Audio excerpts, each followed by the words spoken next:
Hey folks, welcome back to the channel. Today what we're going to do is take that cracked handbrake off of this saw and replace it with a new one. This saw showed up with a crack in the handbrake. It happened to it, I believe, in shipping.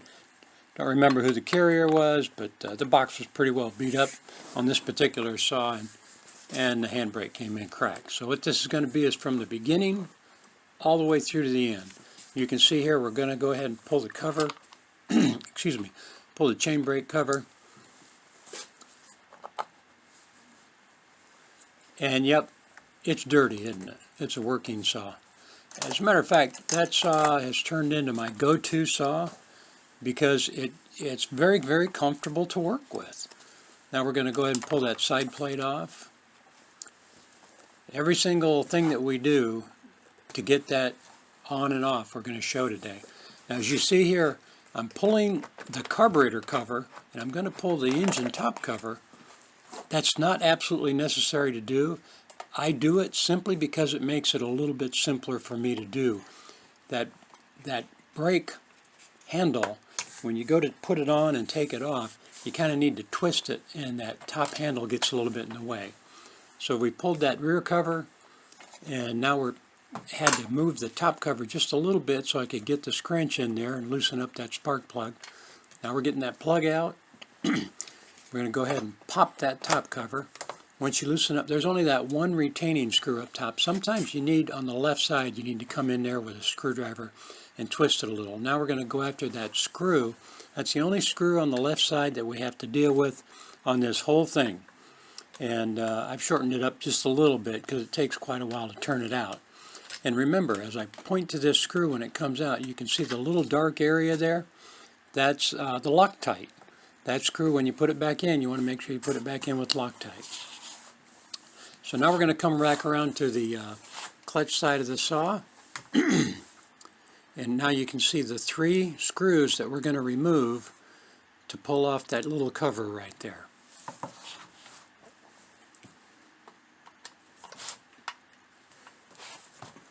Now a lot of times I'll use a power drill to remove them. Very seldom will I use a power drill to put screws back on, simply because one time I forgot to turn the power down on the chuck head and they're stripped. So you don't want to make that mistake, believe me. Taking them off, I don't have any problem doing that. Putting them back on. Matter of fact, that particular drill, I've kind of gotten in the habit of leaving it that way. Okay, now this is the fun part, I like to think, because I've seen so many videos that's real funny. Getting that spring off. You can see I'm getting a close-up for you on the main spring that controls that brake band. Okay, I like to use a little curved awl, if you will. I call it an awl. Some people call it a skinny punch. But on the back of that spring, as you look at that spring back to the left side, that's where we're going to go in. See the bend in that awl right there? We're going to take that awl and we're going to put it in between the silver part of the spring on the rear, and then we're going to hook it behind that little pin. The back of the spring is around a little pin, and then once we get it around that little pin inside that wire, see, we're going to push down and back and just keep twisting her right up, and look at that thing come right off. I bet you haven't seen that happen too often. Look how fast and easy that was. Didn't have to stress anything, and it's done. Now, this is kind of your balanced part, if you will. We're going to pull that pivoting pin right there, that E-clip that holds right at that point right there. We're going to pop him out, set him aside. He's tiny. I like to put my fingers on him and hold him while I'm flipping it out with that awl so he doesn't go flying.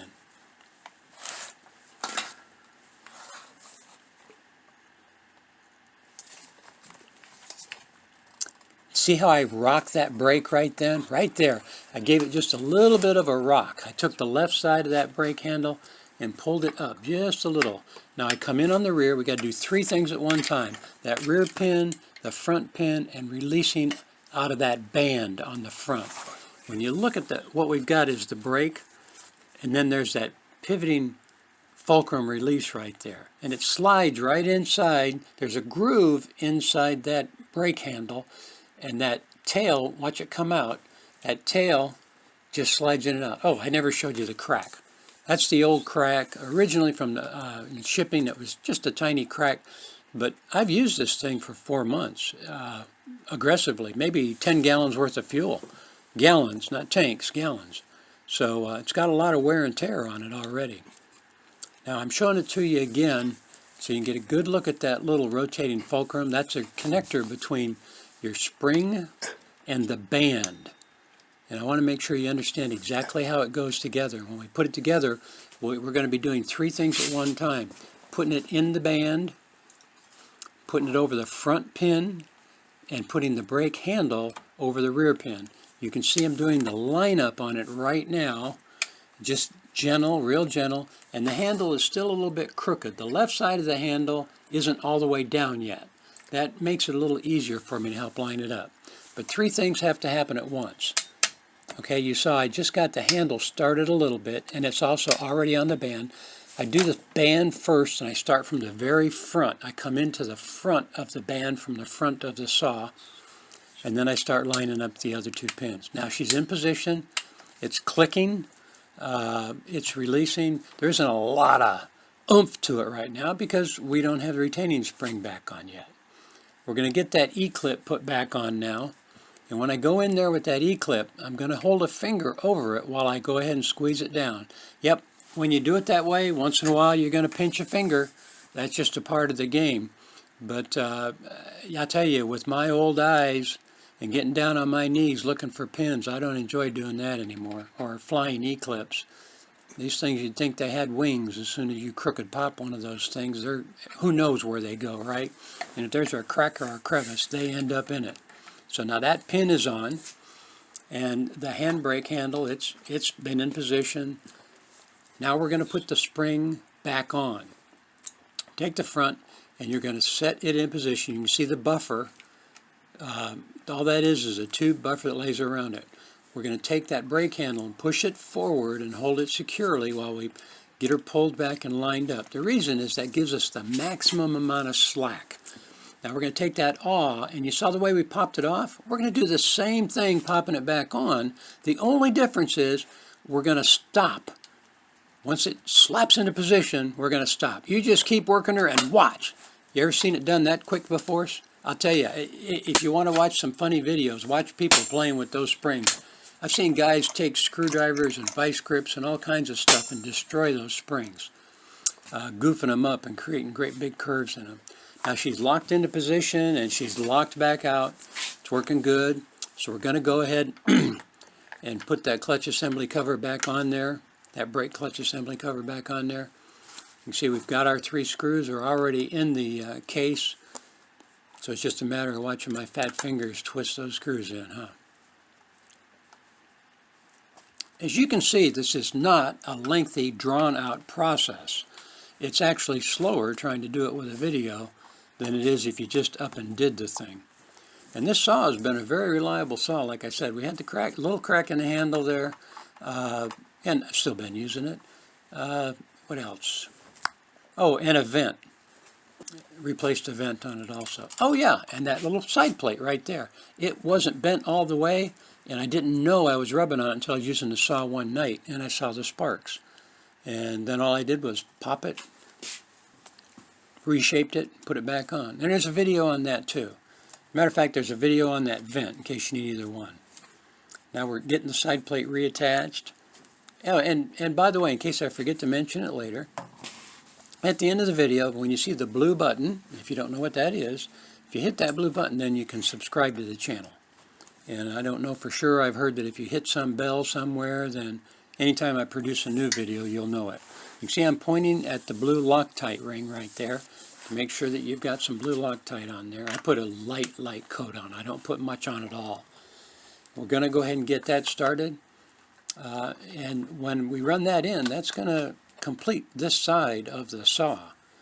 This is getting real close to wrapping up.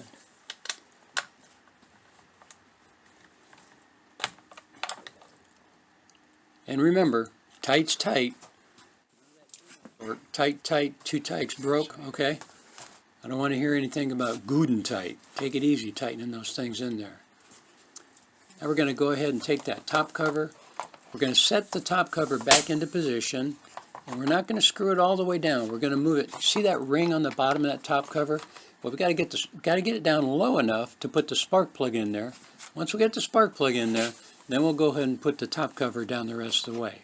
But right now, it's just making sure everything is lined up so that we can go ahead and put that spark plug in there. You can see the back of it, I pushed it down just a tad too far, maybe. Now, I'd take that spark plug. Everything when I first starting to tighten, I always like to use my fingers if I can, because that way I'm less likely to strip it or to cross thread it, let's say. Now we'll go in with that scrunch and finish her up.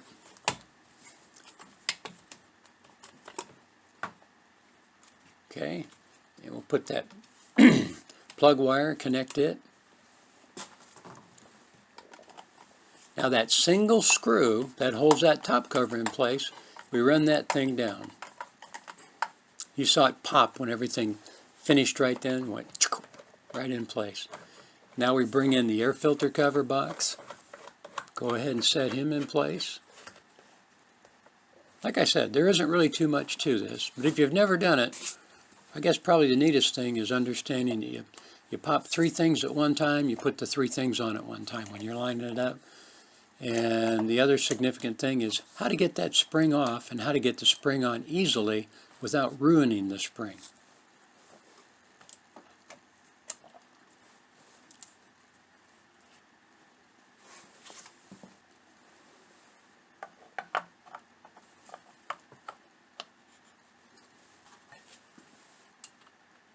And the only real reason that I did it from A to Z is, you know, some viewers have different experience levels than others. Some of you, once you saw that thing get popped back on, you were probably done with the video. Others maybe wanted to watch the rest of the reassembly process. I don't know. Now we'll go ahead and rack that bar, bring that chain up to where she's not sagging. Yep, got a nice little bounce to it, and we'll finish running those bolts, nuts down.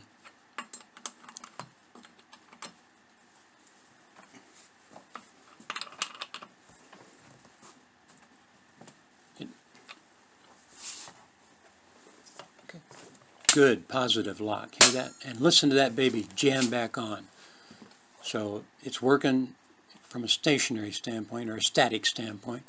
Now we'll go ahead and fire it up. Make sure we don't have any excessive drag on the band. See there? Chain spinning real good. She's running free. Lock. Boom. Real solid. Real solid. Worked just excellent.